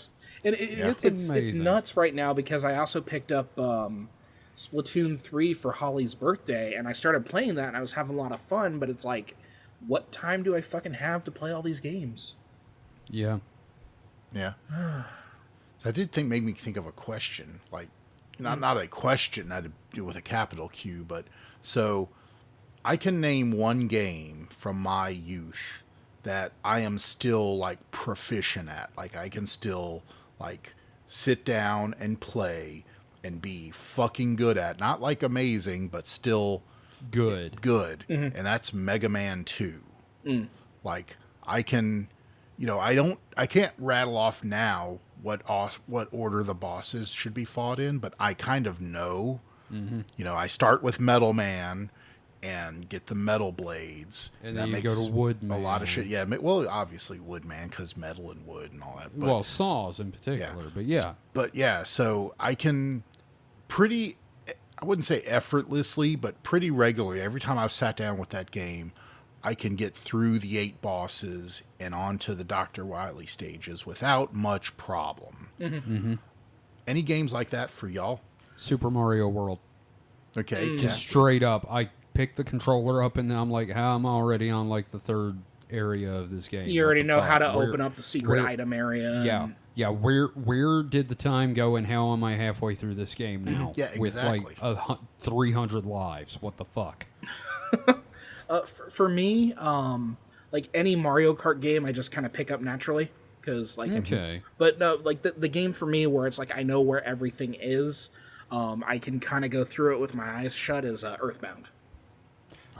Love that game, but I have not beaten it. Yeah, It's real grindy. Not too much, because at a certain point, Motherfucker, I've played it. It's grindy. Now, see, I don't know, because like I find myself over leveling stuff really quickly, and it takes out the challenge. Okay, all right. I don't know. Okay, that's fine. But Mario Kart's one of those that like every time Mario Kart's out, I like pick it up instantly, and I'm like even the arcade one, like it's a completely different style of gameplay because you got the fucking steering wheel at the arcade version, but it's Mario Kart. It just makes sense to me. Sure. Yeah. Nonetheless, that's mine. So I'll officially call a close to my section, Kevin. Oh, okay. Well, guys, it is time for the question/game With a capital Q. with a capital Q. I gave this a lot of thought this time. I had several options, Okay. but what I came up with is, gentlemen, I'm going to start with Mike on this one, and then David, then me. What is the most influential pop culture franchise or pop culture media from your childhood that affected your life the most? Has it been remade / updated? And if not, would you want it to be? Like influential, like Something that obviously changed, like something that affected you, like the reason you are the way you are. like something that like really impacted your early life, like that you could go back and go, yeah, no, this really bent my tastes in a particular way. So, do you want me to go first? No. And So I you can said explain it? You told me to go first, Okay. so Okay. I'll go All right. first. Because at first I was kind of stumped, but as you explained it, it became clear to me what it was. Like I said, what is it? Has it been remade / updated? And if not, would you want it to be?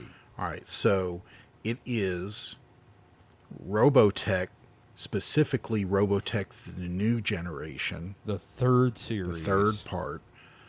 Has it been remade? No, because Harmony Gold is a piece of shit company that has cock-blocked every attempt to bring over anything Macross related or even close. Yeah, I'm just going to go ahead and say the official stance of this podcast and the SuperNet network here is fuck Harmony Gold. Yeah. And how it changed my life. Well, one, it opened the door to anime. I think it had a tremendous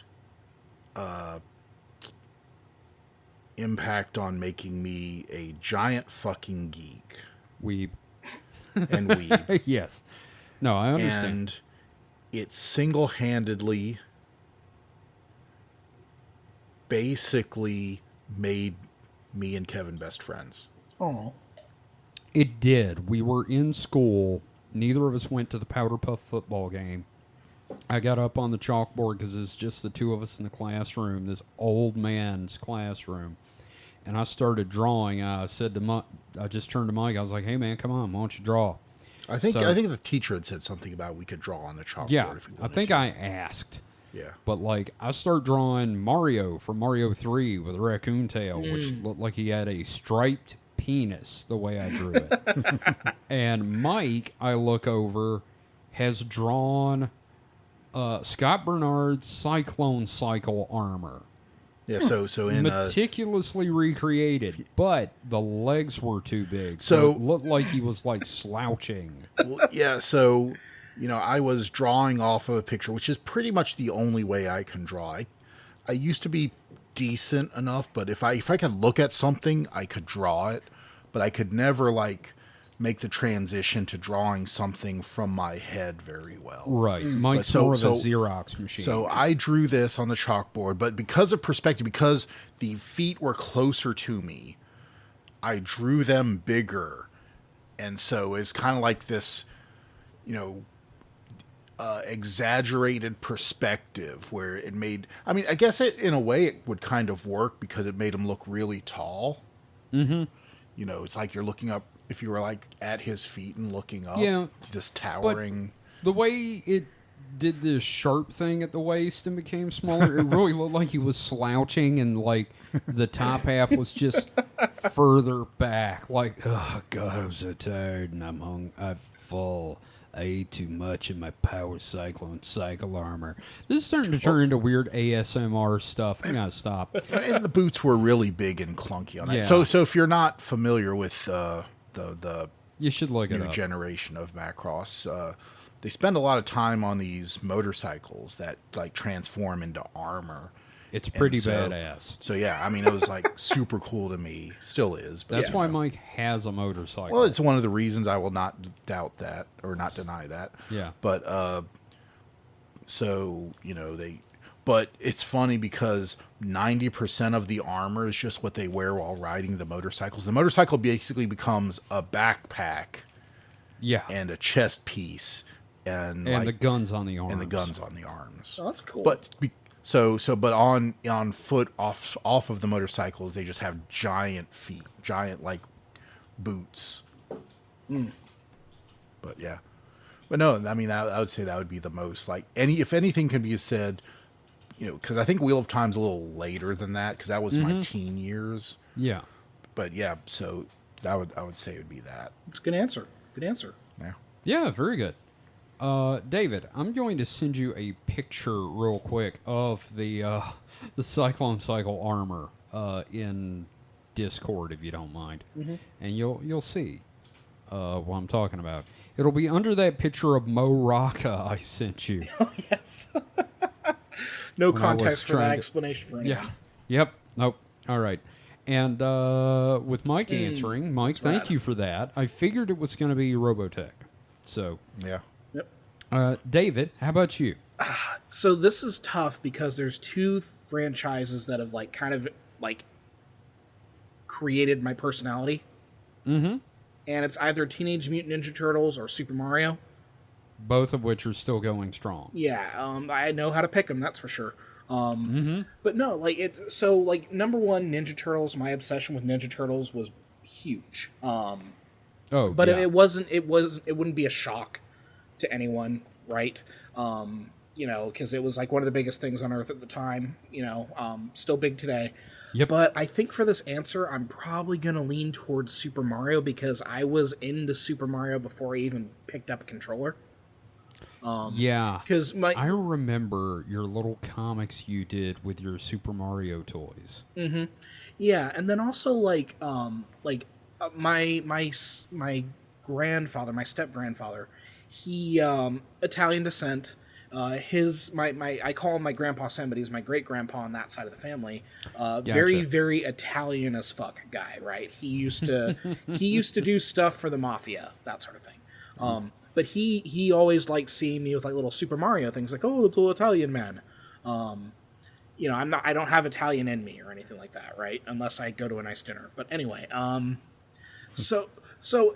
for me, like, growing up, like, Mario was always a thing. Like, even as a baby, I had Mario stuff. Like, I was talking to my mom the other day, and she has my little Mario tennis shoes from, like, when I was 2. Mm-hmm. I had the Super Mario Happy Meal toys for the Super Mario Brothers 3. I used to watch a cartoon. Yep. I had the Mario dolls and everything like that. And then when I was old enough to play the NES, I mean, guess what fucking video game I played?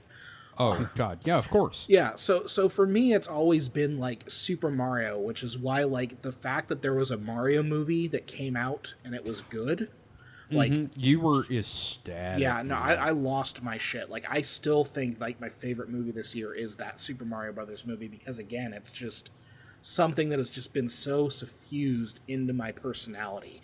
And, like, it also influenced me creatively in a lot of ways, too. Because I learned about, like, game design through it and, like, using those principles into stuff that I do. Like when I design my characters, I often think in the terms of like, well, what makes Mario iconic? And it's through those limitations in the design process based on the hardware that certain things were created, and that's what makes the character look iconic. Why does Mario have a big nose? Because the sprite needed identifiable features. Why did he have the mustache? Why did he have the hat? You know, and that's the approach that I take to designing things. I always try to like boil these down to like, how would Nintendo have done it? Right. And yeah, that's another reason why I'm going to cry when I go to Super Nintendo Land at Universal. I would love to see that, actually. Dude, I swear to God, I will cry because, like, again, it's like... The other thing is, like, Mario was big when I was a kid, right? And then for a few years, they just didn't make Mario merchandise. So whatever I could get a hold of, I flipped the fuck out because I'm like, oh my God, I'm so happy I finally found something.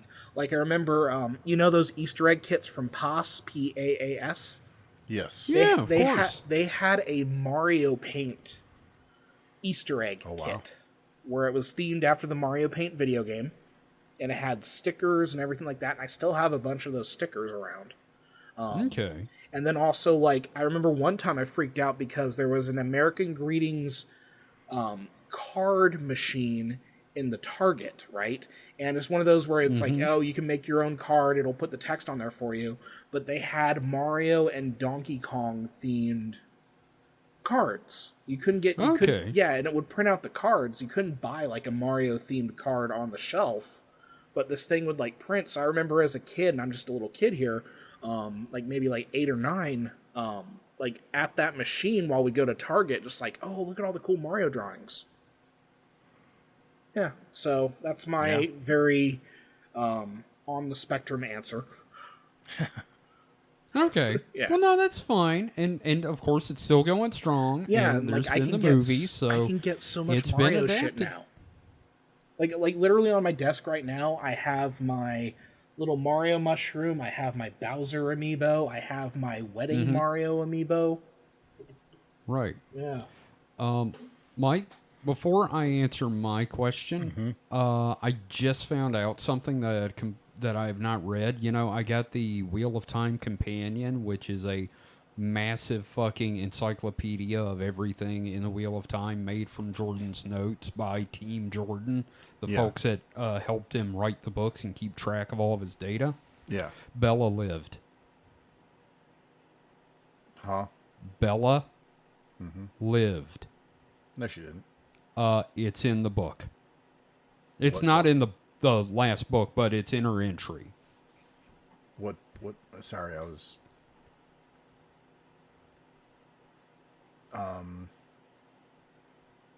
do whatever. We'll talk about that later. Okay. Sorry. It sounds like this is groundbreaking stuff, and I'm just like, I wish I No, had context. It's just, a horse. It's a fucking horse that everybody thought died, and then it turns out from the Wheel of Time companion. And didn't that horse influence you in your own story? Yeah, no. Oh. Anyway, that's not my thing. Oh, okay. I thought about doing Robotech, but it dawned on me Robotech was the result of something else for me. Mine was Voltron, Defender of the Universe. I mean, I liked Voltron. Oh, I was completely insane for Voltron. It was my absolute first experience with anime. It was real cool. I mean, it had transforming shit turning into a giant robot. I loved the lions. I mean, I loved the vehicle Voltron and everything. But, you know, they kept replaying the lions. And I also had a thing for the princess as I got older. Yeah. But, like... Although I will say Legendary Defense's Allura's better. I was just getting to that. Mine has been remade, and it was fucking awesome. Yes, Legendary Defender is amazing. Yeah. Yes. When I was, because I used to watch like reruns of Voltron, like the original when I was a kid. I used to also watch Battle of the Planets, which was originally Gatchaman. We didn't have that. I used to confuse the two. Because again, it's Sentai, right? It's multicolor, costume It's teams. color-coded heroes with shit. Yeah. So I used to get the two confused, but Yeah, See, we didn't have Battle for the Planets in my market, so And I've I don't never remember seen it it. being a thing either in my market. So, Then again, like also which was when, Louisiana at the time. like anime was more available. Yeah, I could see that. We were growing up in the dry times. Yeah, because I had Toonami. You guys didn't have Toonami. The only thing I remember before, like Voltron. So I don't know between Robotech and Voltron which I saw first. Probably Voltron. Yeah, But well, it was Voltron pretty started close. when I was in Vicksburg, and Robotech started after I moved. Well, to that's Jackson. for So, you. yeah, for me. But in that's what I mean. Louisiana, I think they were closer. Right. So, but I do remember as a very young child seeing Speed Racer. You know, I never saw it until it came on MTV. Yeah, I mean, not a lot, but I do remember as a kid when I was visiting relatives, and I kind of remember my dad telling me I had to have been like somewhere between 5 and 8 years old. Right. And, telling me, just saying that it was, a cartoon from Japan and all that stuff. But, I mean, I do remember a bit about Speed Racer. I just didn't really watch it a lot. Again, I was exposed to, before Voltron, I remember there was they used to play Kimba the White Lion on one of our local channels. But I didn't like it that much. It wasn't like something that affected me. Voltron was aimed right at my brain and my parents' pocketbook. So it definitely worked its magic. Yes. And my parents, God bless them, they bought me fucking Voltron stuff. I had a Voltron Christmas one year. I got, the Voltron that had the cockpits that you could put the action figures in? Yeah. I got it. I got the whole goddamn one. Hell yeah. And they got me all the figures except Keith because they were sold out. But they also got me one of the drool spaceships. And King Zarkon and Witch Hagar, and I had me a damn good old time for a long while there. Hell yeah. It was awesome. It was one of the best Christmases ever. And you got a really good reboot of it, too, which is also nice. I did, which you don't get that often. Yeah. Either a franchise goes strong continuously, or you get a reboot, and then that's a 50-50 shot. The other one that I grew up with that I liked a lot was, I caught a lot of these as reruns as a kid because the shows had come out 10 years earlier, but it was Thundercats, right? I loved Thundercats as a kid. I had a Thundercats Christmas one year. Yeah, Thundercats, I watched a lot of that, loved it, and I loved the reboot, and I'm sad that they never continued it. Nope, it was great. That was amazing. Yeah, I'm very sad that it did Toy poorly. sales, and Cartoon Network just being fucking Cartoon- assholes. Same thing with the He-Man reboot, because that He-Man reboot, that Masters of the Universe reboot around that same time, the again, 2002? Somewhere in there? Yeah, not the He-Man in space that was done in the early 90s. No. I know what you mean. Yeah. The one that had Cam Clark voicing him and everyone spun their swords all the time. Yeah. It was fun, It was man. good. Don't get me wrong. It was good. And the toys but were it fucking was, awesome. It was very extreme. Oh, yeah. In its own way. But no, He-Man, that was the New Adventures of He-Man. With Gary Chalk as He-Man, which if you don't know who Gary Chalk is, he voiced Optimus Primal in Beast Wars, and went on to voice Optimus Prime in some of the Japanese series when they brought those over. He since he was non-union at the time, he voiced Optimus Prime in those. But He-Man in space, as you put it, that was a terrible show. The reboot was good. I don't remember a whole lot of it. No, I don't remember that. Yeah. But I mean, I love that they had the origin of Skeletor, as what is it, Keldor? Mm-hmm. And they threw the weird magic acid in his face, and he turned into a skull, and yada, yada, yada. It was a good show. Yeah. Mike, you got another one you want to bring up real quick, since we're just throwing stuff out? Do you have one that has a happy ending? Because yours was a sad ending. What, meeting Kevin? Yeah. No, because Harmony Gold won't let you. Yeah. I mean, the closest next thing would be like, so intermittently, like, depending on what era, you know, me and my brother were both into Transformers or G.I. Joe. Yeah. And both of them have been kind of hit or miss. Transformers more hit or miss. G.I. Joe mostly misses. Oh yeah. The what was it? The G.I. Joe Revolution? It was the one that came on the hub. That one was all right. Yeah. But everything else G.I. Joe has been dog shit. Renegades. G.I. Joe Renegades. Renegades. Yeah, Renegades. Yeah, right. I knew it had an R. But that one was okay.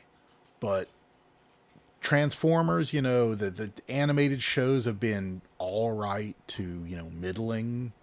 The Right. Netflix one below middling, kind of. Because just the voice acting was terrible. Like, everyone talking in it was just sounded like they were bored and just phoning it in. It's like, you know, Dinklage levels of phoning it in. But, you know, some of the more recent ones are all right. And, you know, the Michael Bay movies, the less said about them, the better. But, you know, Some of the animated shows, like Prime, was a good show. Prime was a good show. Wasn't a great show, but it was a good show. There was that. Beast Wars, terrible animation, turned into a pretty good show. Beast I need to Machines watch. could have been good. I need to watch Beast Wars again, just because it was in a time where I wasn't really. It was too cheesy for me in my 20s. No, I understand. So, you know, I probably should go back and watch it. One of my favorite moments from Beast Wars was just the Decepticons. You know, it takes place on prehistoric Earth. Yeah. So they find the Ark, the Autobot Ark, with the original Transformers in it. Because they landed there in, you know, before prehistory, basically before any life, really. Yeah. So the Autobots and the Decepticons are in there dead, and the Decepticons are Not dead, in but stasis. Stasis. The Decepticons have taken the Ark and put up and closed it off, and the Maximals are shooting at it. And this is a reference to the toys. Rat Trap says something along the lines of, geez, it's like the thing's all one piece. And Optimus just goes die casting. It's a lost art. Yeah. I was like, that's great. That is a fun little joke about the toys. So, You know, it's another one I'd throw out there is very fundamental, and I was just thinking about that as you guys were talking, was the Batman animated series, because it gave us over a decade of really good peak DC animated. I mean, it fed back and like changed the comics to boot. Several of the characters Definitely changed like the tack of Batman in a lot of ways. Yeah. Like, and just hell, what's his name? What's the voice actor's Kevin name? Conroy. Kevin Conroy. Kevin Conroy. Jesus. Kevin Conroy being the voice of Batman and everything, you know, voiceover for, you know, what, 2.5, 3 decades? He is the Batman for me. Like, He's I Batman. can't, that voice is Batman. He was, he was Batman in pretty much every voiced video game up until, you know, near his death. Yeah. And here's the thing. We're starting to get our first post-Kevin Conroy voice stuff with Batman, and it's not the same. You know, no offense to these actors, but goddamn. Yeah. Yeah. I don't know. Fucking Batman the Animated Series. I just remember my sister being down from Utah one time for my graduation from high school, and we're changing channels, and Batman the Animated Series is on, and she sees it, and she just, everything's black and dark, or black and square. This must be Batman. I was like, well, okay, she's not wrong. Right. If you hear thrashing on my desk, that's because my cat is having one right now. God. She's having a moment. Okay, that's fine. That's what cats do. Yeah. Well, gentlemen, I think that's it. Well, we were going to do birthdays, right? Oh, yeah, no, good point. So just tell us our birthday. I figured it's kind of fun thing to throw in. So we've got some fun ones this week. So this is people born July 23rd. It's still the 23rd over here for me. Happy birthday to Daniel Radcliffe. Oh, wow. Hey, happy birthday, Mr. Potter. Yeah, who, by the way, like, he takes on weird shit, and I appreciate that about him. Yeah. Oh, yeah, no. He's got to that level. It's like, well, fuck, everyone's going to think of as Harry Potter, so he might as well do whatever the fuck he wants. Yeah, like, he made his bag on Harry Potter, so he can do whatever the fuck he wants and be happy with it, and I'm happy for him. Philip Seymour Hoffman, rest in power.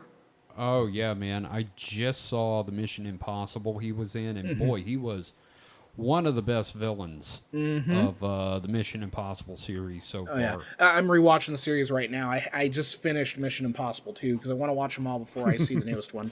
2, that's the one I skipped because I hated it so fucking much. It's not good. It's not good. No. 3 was better, but man, once Brad Bird got a hold of it, I was like, Ghost ooh, Protocol is my favorite of the ones I've seen. that is definitely the best one out of the ones I've seen so far. Happy birthday to Woody Harrelson. Oh, Yep. that's fun.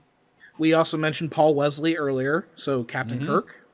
Happy birthday, Captain. Catherine Hahn, who's amazing. Han. She was Know that Agatha in WandaVision. Right. Oh, yeah. Okay. It was Agatha all along. Let's see, Charisma Carpenter, Marlon Oh, Wayans. hey. Margot Lane?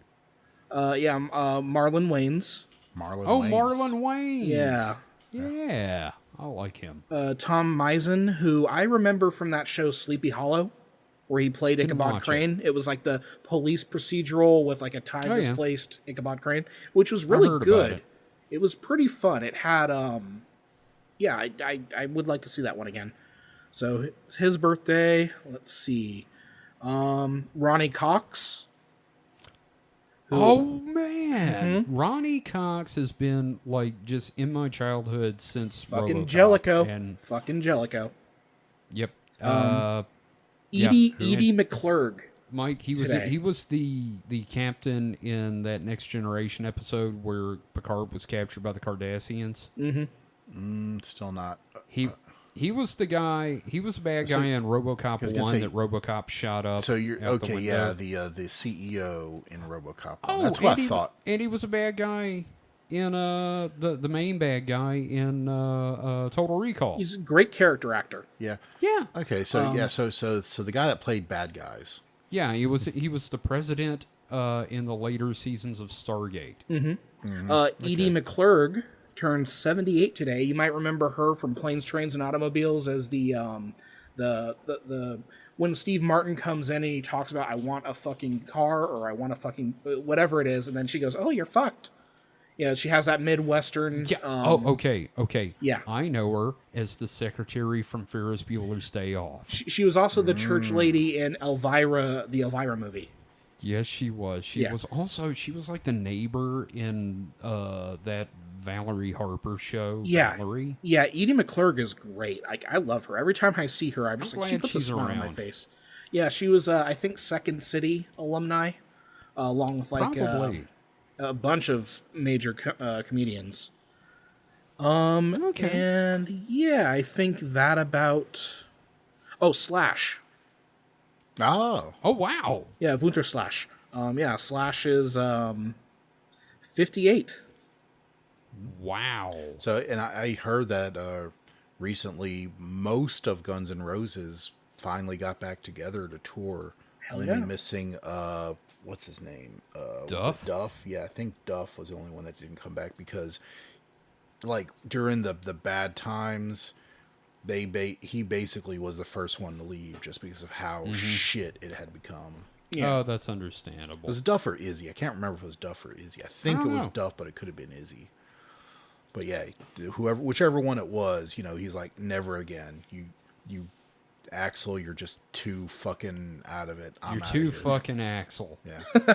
Yeah, that's why I like doing the birthday things, because it lets us kind of like do those little tangents at the end there. Yeah. He remembers people. Yeah. Yeah, so happy birthday to all those people and what we remember about them. So Indeed. Happy birthday to Slash's top hat. Yes. That he stole. he was born with it. That must have been a difficult childbirth. It's actually a tumor. was He's very in the sensitive hat. about it. He was a New Year's baby. It's a flesh top hat. He wasn't a New Year's baby because his birthday's Like, if it's really fucking hot, the July. hat starts sweating. Oh, God. That's disgusting. It's where all of his musical talent resides. If you were God. able to pull the hat from his head, he becomes a new Slash. He's actually, the hat is his conjoined twin, and it's taking control of his body. It plays the guitar. He's just riding around in the back of its head, screaming, just I want to be a writer! No, Just Kevin, do the it. hat's not the conjoined twin. The conjoined twin is under the hat. Just you see him on stage, like really ripping it with a guitar, and just like, this is involuntary. Please help me. But he can't. But he has no mouth, so he cannot scream. That's why he doesn't talk. all the voice that you hear from him actually comes from the hat. Yeah. It's like that dude with the face on the back of his head that told him to kill people at night, and he's like, please kill the thing. The distraction hole / lore. Yes. Aaron Mankey is rolling in his not grave right now because he's still alive. But he felt a disturbance in the force. Oh, God. The real Slash, all he wants to do is like read Tolkien and like sit in a library. And roll dice and play D&D. Yeah, He's if you just a ever giant remove the hat, like there's always going to be a new Slash that grows out of it. Oh, God. It's like an earthworm. It's like Frosty the Snowman. Actually, he's like Frosty the Snowman. It's just a hair golem. Just find a barber shop somewhere, throw the hat on the floor, and it becomes a new Slash. Oh, God. I love that idea. He's up there getting electrocuted, yells, I'm not the first Slash. He just forms out of the hair, holding a guitar. Happy birthday! Actually, he just starts playing the riff from November Rain. No, sweet child of mine. That doo doo doo doo doo. Yeah, the one in the fucking Geico commercials that I hate. Yes, Yeah, that Oh, is Jesus Christ. This is the most disturbing thing we've talked about. it is. It's worse than anything we've ever talked about on Supernatural Selection. So, guys, Yeah. at the end of every episode, David likes us to have our little moment of zen, our positive affirmation. Well, we are going And into it's- the new week, you know what I mean? We So, are. Yeah. And to clean the palate from Slash the hair goal. / homunculus. Slash Homonculus. So, I've been listening to a lot of stuff about wrestling lately. Hell yeah. You know, there was that special few episodes about Vince McMahon on Behind the Bastards, and now Our Fake History is doing Was Wrestling Ever Real? And he started off talking about two wrestlers that were caught breaking kayfabe. Hacksaw Jim Duggan and the Iron Sheik. They were both busted for drunk driving and cocaine together on the way to a show in New York.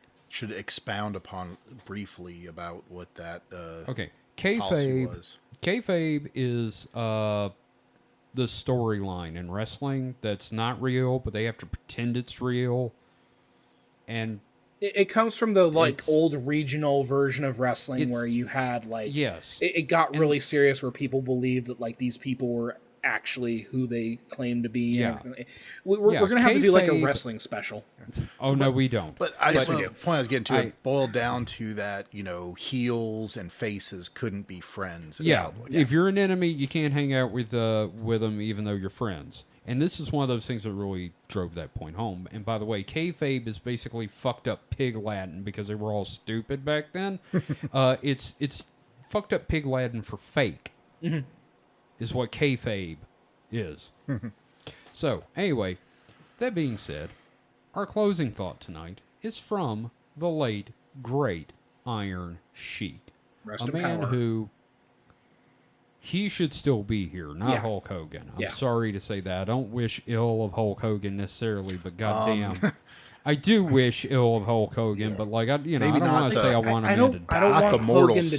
to die. I don't want Hogan to die, but if he had to step on a Lego every time he left his condo. I want If he- him to have a Christmas Carol style incident that changes his life. If he ended up as a McDonald's drive-through employee, I would not feel sympathy for him. I'm sorry. I'm picturing him leaning out a window. Brother, what day is it? Like, you know, It's You want Christmas. fries with dessert. that? I hadn't missed it. I was gonna say if he ended up penniless on the street, but no, I feel sorry for anybody that ends up penniless Yeah. on the street. You want fries with If that, he brother? ended up in a minimal viable job, just getting by, I would be like, Sure. yeah, that's karma. But our thought is from, once again, the late, the great Iron Sheik, the man whose last tweet before his death was, Hulk Hogan has micro machine sized balls. Which is funny considering that. Wait, no, I'm thinking something different. Yeah. Oh, But they all do.